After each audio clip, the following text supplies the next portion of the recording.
Hello दोस्तों, क्या हाल चाल। वेलकम तो कॉमेडी ठूस तड़का। चलिए शुरू करते हैं। किसी जंगल में एक सियार रहता था।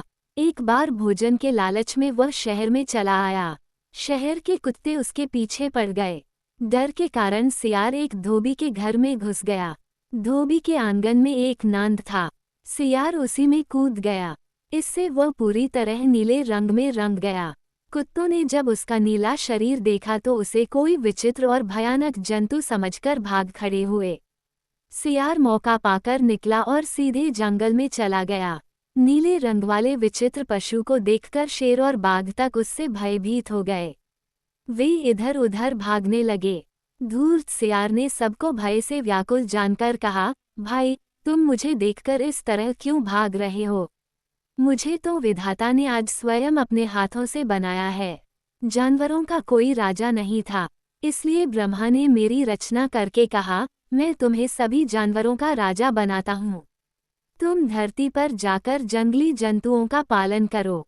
मैं ब्रह्मा के आदेश से ही आया हूँ। नीला जानवर उन सब का स्वामी है। ये बात सुनकर सिंह, बाघ आदि सभी जंतु उसके समीप आकर बैठ गए। वे उसे प्रसन्न करने के लिए उसकी चापलूसी करने लगे।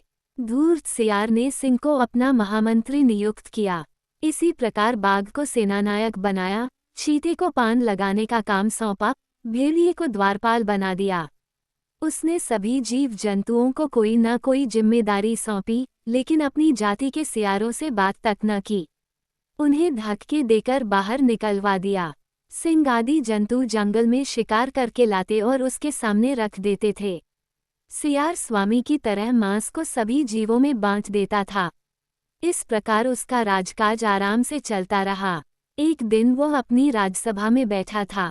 उसे दूर से सियारों के चिल्लाने की आवाज सुनाई पड़ी।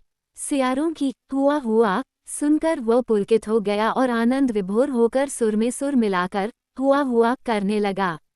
उसके चिल्लाने से सिंह आदि जानवरों को पता चल गया कि यह तो मामूली सियार है।